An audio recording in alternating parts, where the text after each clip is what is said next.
Good afternoon. We are Manuel Díaz and my colleague Rafael Mena from Decide for AI. And we're going to talk today about dynamic pricing. Decide is a company specialized in advanced analytic solutions, mainly using AI. Have you ever had the feeling that the price of something that you want to buy is targeting you specifically? For example, you're looking to buy a flight, you think about it, you return an hour later, and the price has suddenly gone up.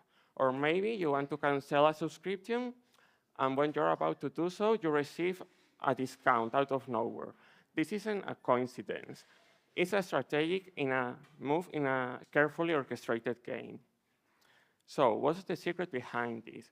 Dynamic pricing isn't something new. It's actually one of the oldest forms of commerce in the world. If you travel to a tourist destination, you might know what I'm talking about. You go to the local market, and the merchants don't have the price displayed. Instead, they observe you, they gauge your interest, and use their intuition to give you a price. What has changed is the engine driving this. The real secret is the sophistication that big data and machine learning bring to this practice. And that's what we are going to unpack today. In the next 30 minutes, we are going to talk about the modern playbook of dynamic pricing. First, we'll explore how to understand customer behavior using Bayesian models with PMC. Next, we'll learn how to set optimal prices using reinforcement learning. And finally, we're going to talk about the most crucial part, that is proving that our models actually work in the real world through A/B testing.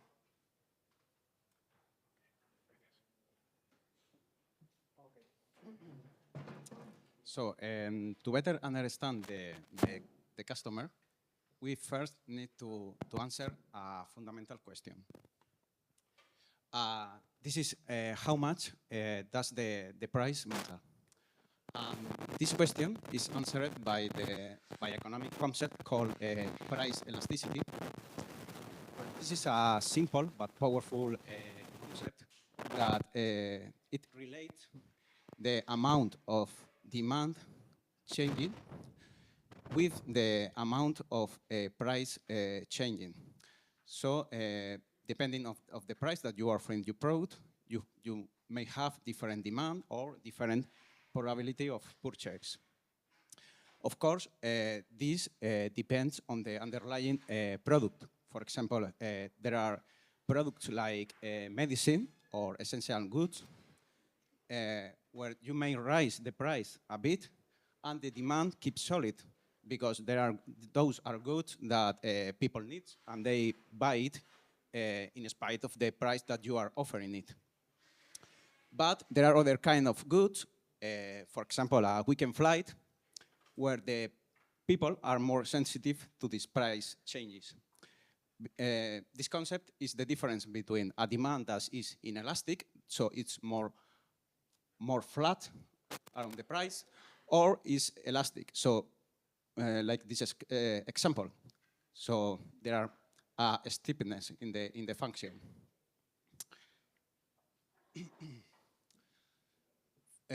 For many time, companies have been modeling this demand using an average customer profile.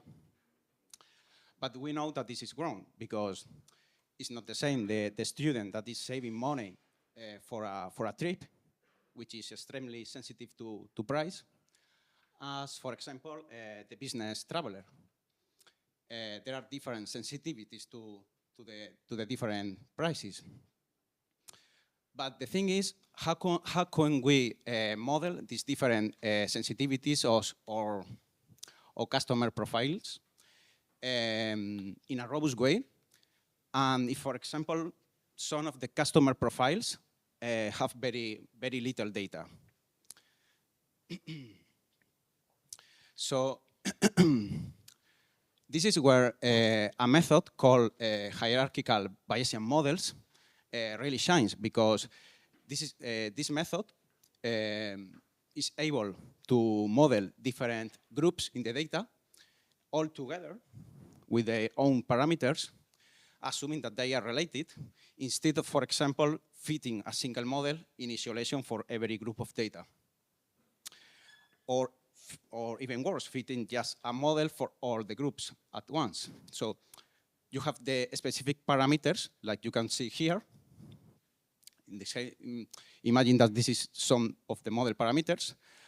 And you have also this global distribution that is also fit at the same time. As you can imagine, like a global average. So what's the advantage of this? Well, the first one is that if you have a group with very little data, this group is going to borrow information from the global average. But also there are other advantages, like, for example, it's a Bayesian model, so it's by nature is able to measure the uncertainty. And this, as we will see later in the presentation, is very important, it's crucial for subsequent business decision.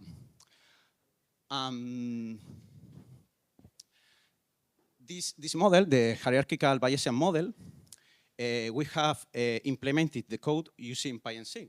Probably many of you know this package. It's a very powerful package, able to fit statistical models, in this case, Bayesian statistical models. You can fit them using Markov chain Monte Carlo simulation, or you can use optimization to fit them even quicker with less accuracy. So here we can see the code. The first clarification I have to make is that this code corresponds to a specific elasticity model that we have assumed. This is here. So this is a very simple demand model where we have just two parameters, the beta or base demand, and the alpha or sensitivity or elasticity. This corresponds to the steepness of the demand curve. Of course, you are free as a data scientist, as programmer, to choose whatever model you want that you feel that better reflects the reality of the problem, according to the business knowledge that you have. So the thing is that these two parameters that we are fitting, beta and alpha, we are fitting them here, and we have, for both of them, we are fitting them for every segment or customer profile. But at the same time, we are borrowing information from the global parent or distribution. So they are like constrained to this global average. So this allows us not to overfit the model, for example. Then we have also the likelihood function, that this is the equation that we have here, the intercept plus the alpha parameter by the price. And this is fit into the sigmoid function because we are assuming that this demand curve have this more or less this shape. It's like an S shape. So we know, because our prior information say us, if we put the price very cheap, people is going to buy the product much often. But if the price is expensive, then people probably is going to buy the product not so often. So this is like common sense. Of course, this depends on the product, as I have said before. The interesting thing here is, as we can see, the result of the model. This is like samples from the posterior distribution. We have not only the point estimate, a single curve that will be the result of a frequentist approach, but we have many of them, and this corresponds to the uncertainty that I have been talking before, which is an essential and crucial aspect of this model for the decision that we will take later. So once we have a better understanding of the customers in our system, how can we use this belief to take optimal decisions? How can we take leverage of this knowledge? Here, the first thing that we must face at the every learning system phase is the dilemma between the exploration and exploitation. This is easy to understand. You can exploit your current knowledge to perform the best action that you know that works up until now, or you can explore new actions with the hope that in the long term perform better and they are a better strategy.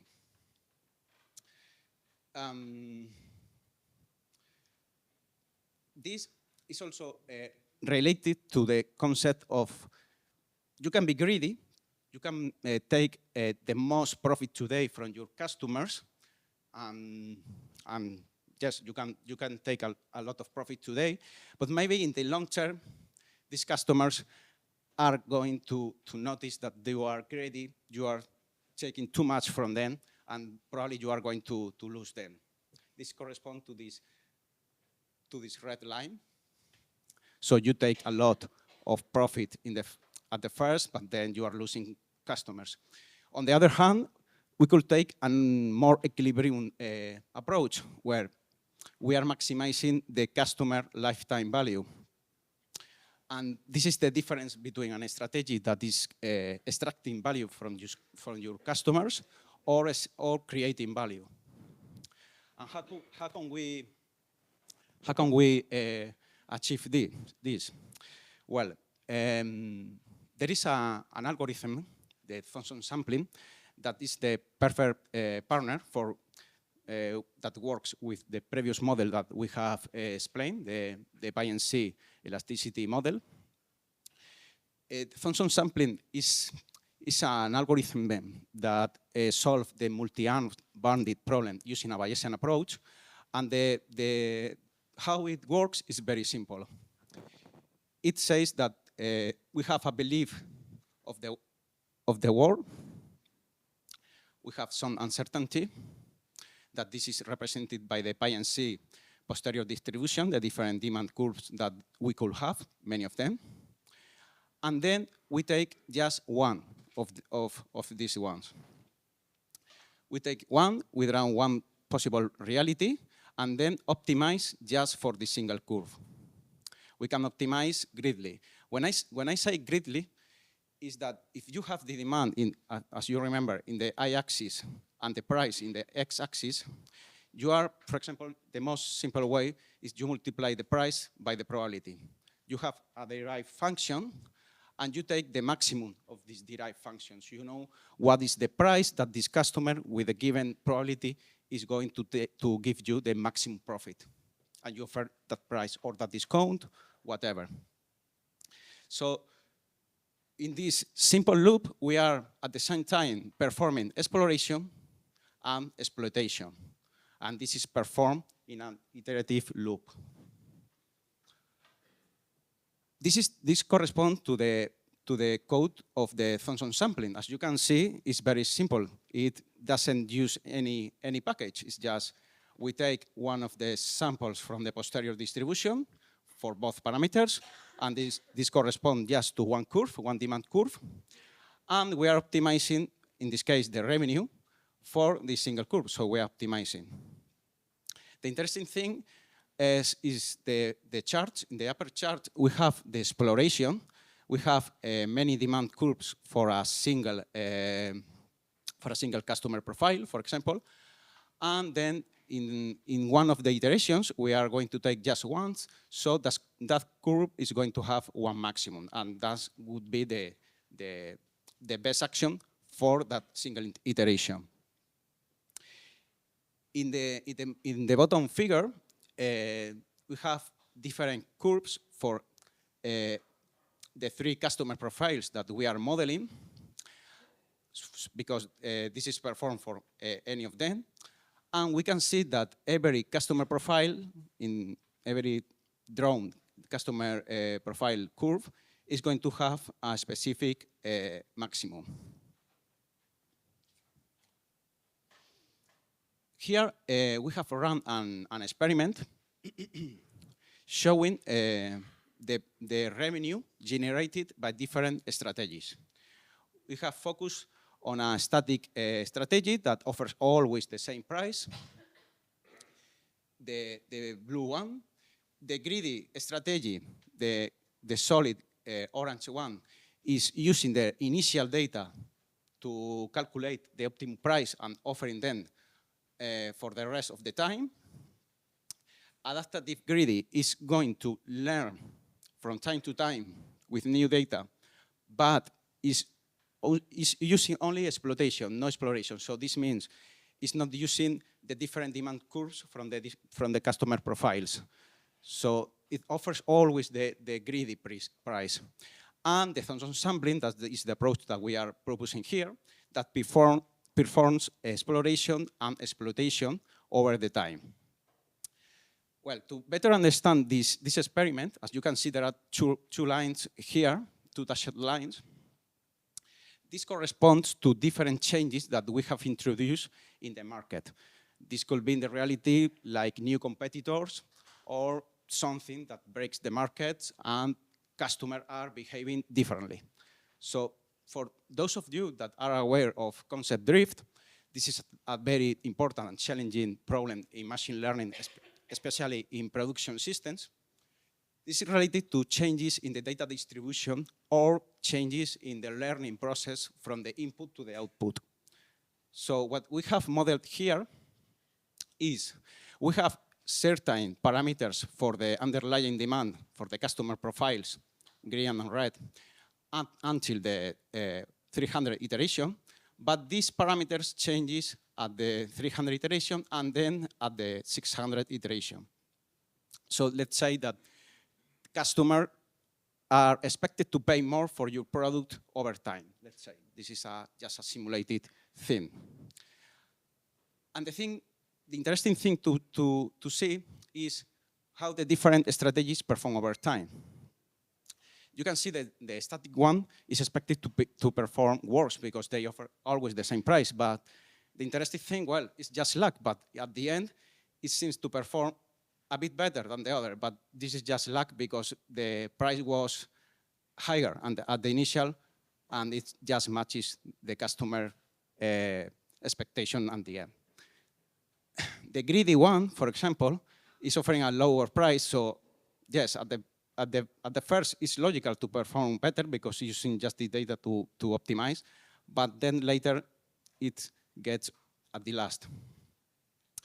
And the most interesting thing to check is the difference between the adaptive greedy, the dashed orange line, and the Thompson sampling in red, how the exploration stage of the algorithm perform the difference between adapting better at every change, but also performing better in the long term. It has more revenue at the end.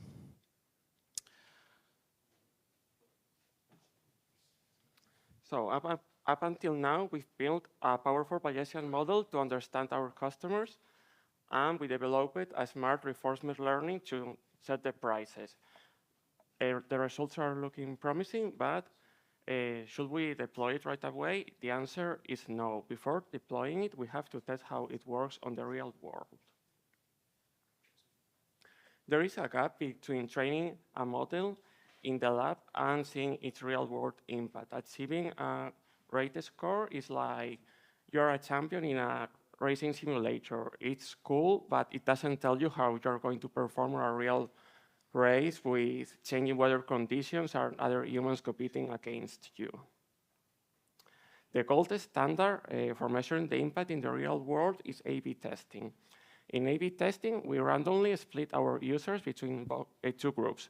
The control group has the users who see the old pricing strategy. Meanwhile, the treatment group has the users who are going to receive the new AI-driven prices. We run a test with both users and collect the data. For example, it can be the revenue generated by each user, or you can use other metrics like the profit that you are making. Once you have two sets of numbers, we'll likely see that there is a difference between the important metric for our business case.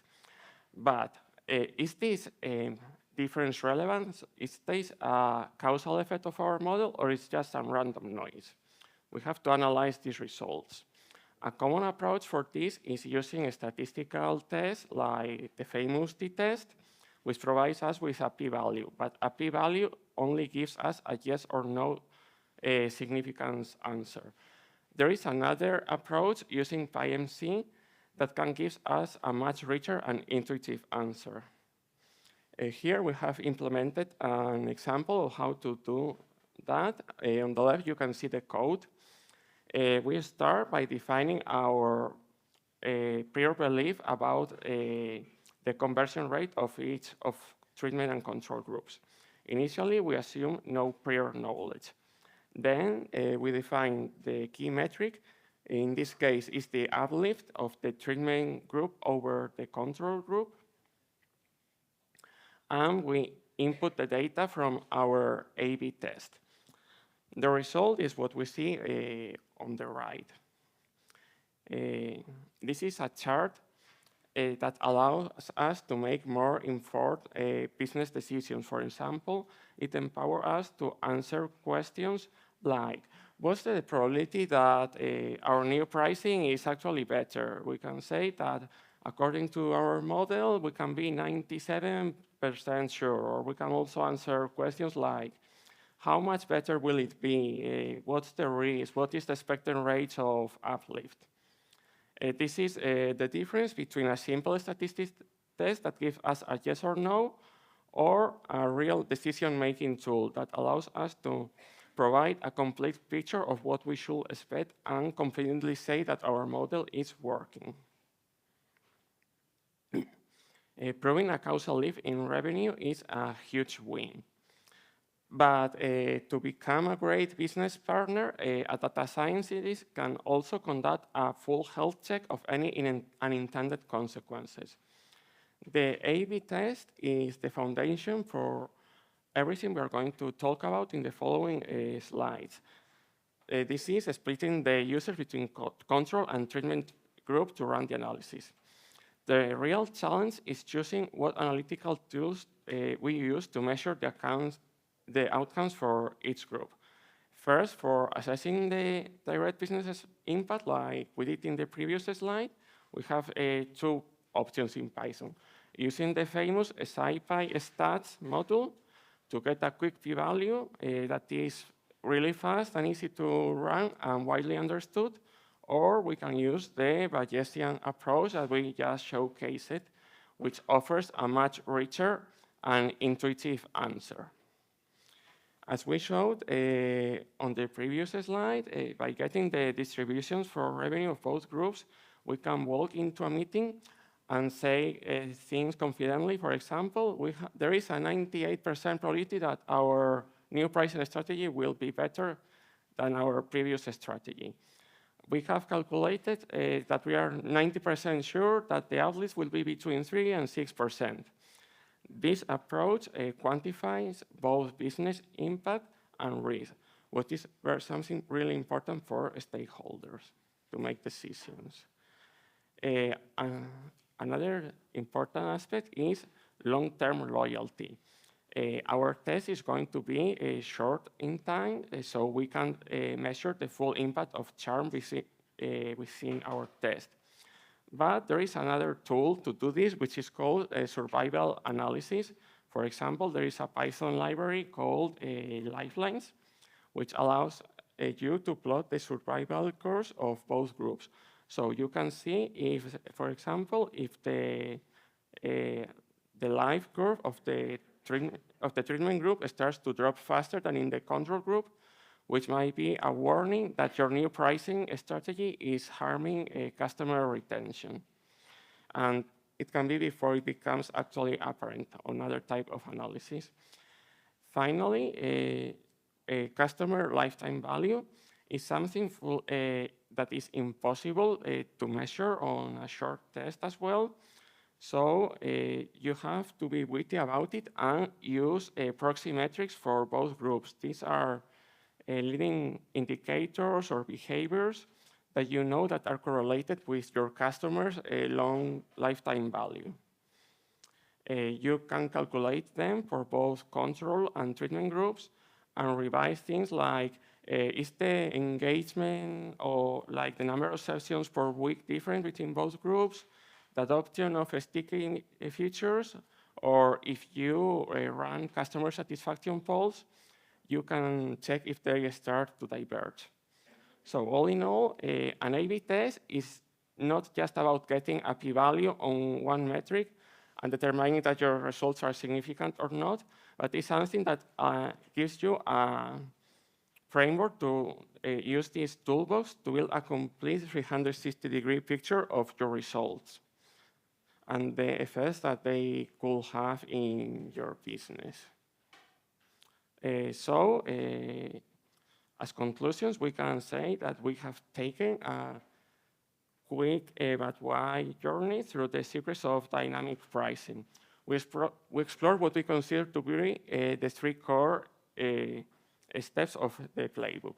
First, modeling your customer behavior using Bayesian models to get deep insights about them.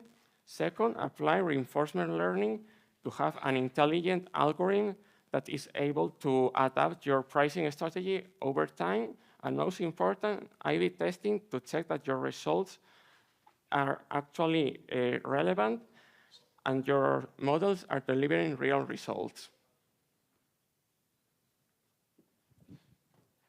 Okay.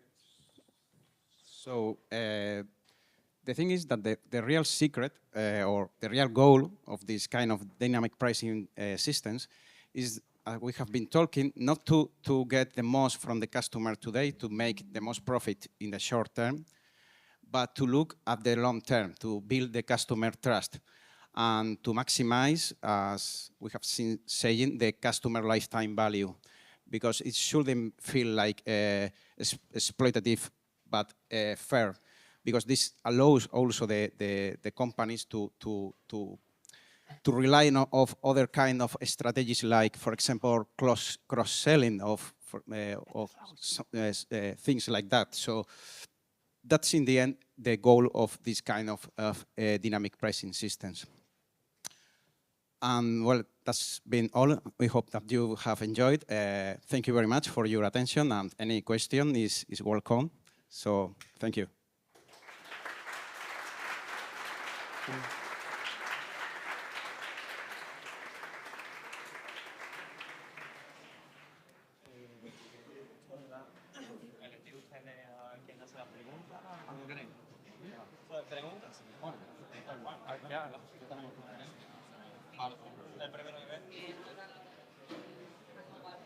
Por favor, un momentito. Esperarse.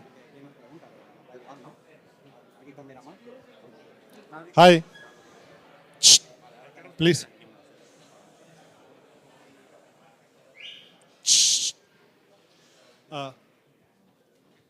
Por favor, silencio. Hi. Thanks a lot for the talk. I have maybe an easy question. Do you suggest any resources or material to learn more about this topic?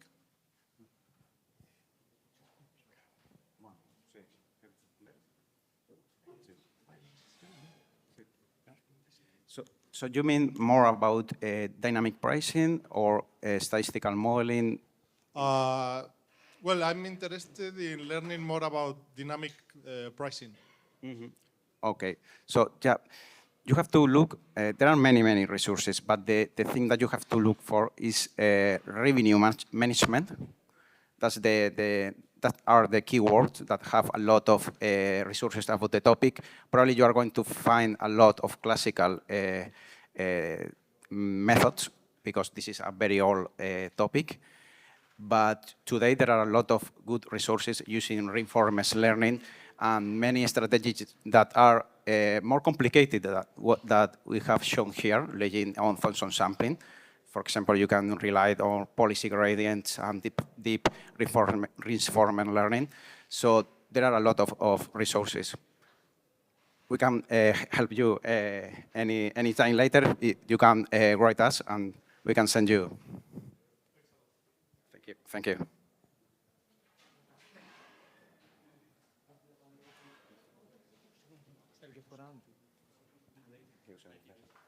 Hello, thank you for, oh, sorry.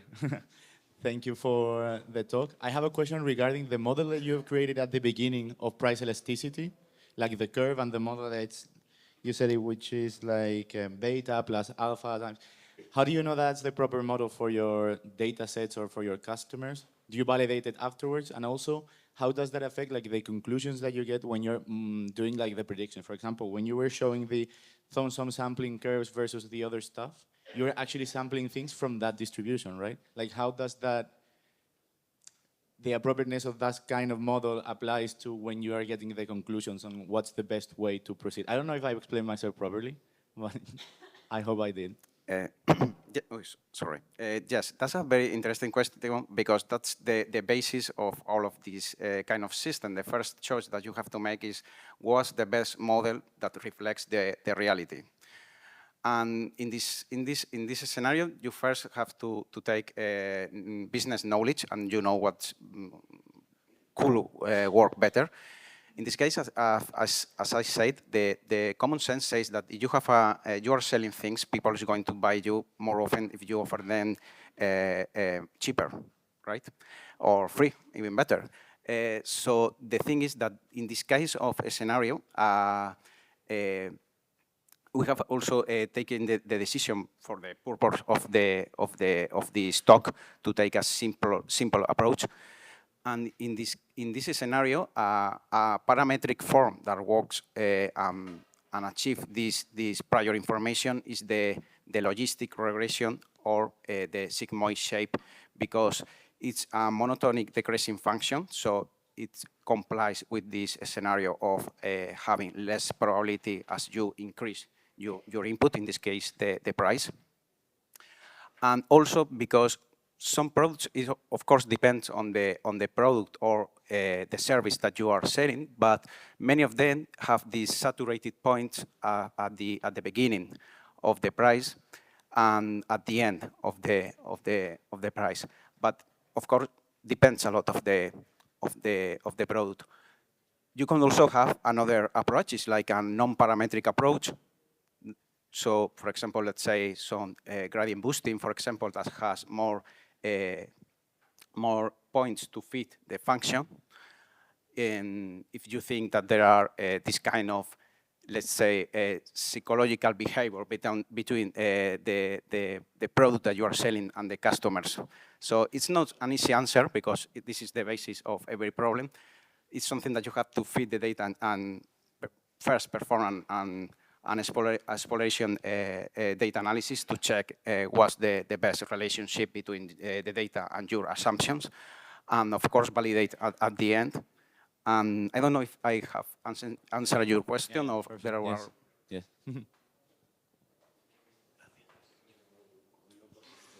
Hello.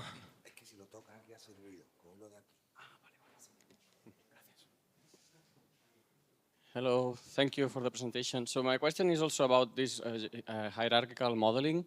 I mean, for that, do you use observational data of the products that you've sold, at the prices that you've sold, or do you use some experimental data? Do you build some exploration experiment or A/B test to gather that data that you are going to feed later, these curves? Well, in this case, all the data has been simulated, simulating as much as close the reality. I mean, with realistic assumptions.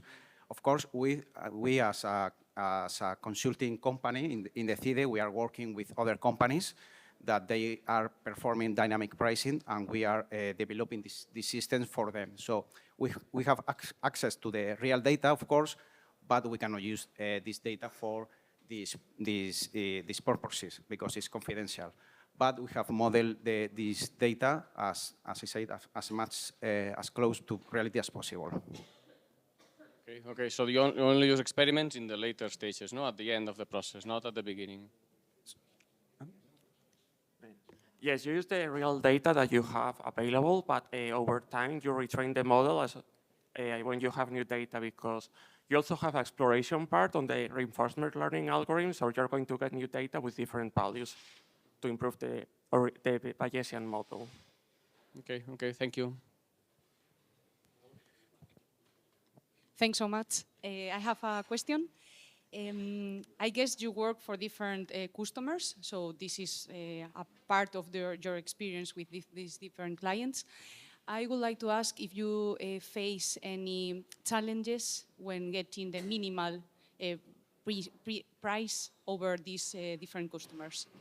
The minimal price when you are doing, sorry for my English, when you are doing this pricing, let's say, work. Yes, this is, I think, yes, I have understand.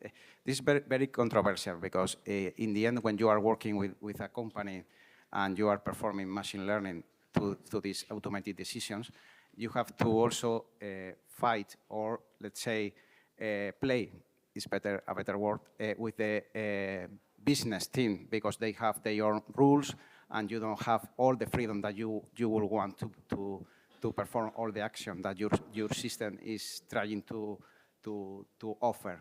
So this is like an equilibrium, and that's the thing. I mean, you have to find the balance between the performance from your model, but also to comply with the business requirements.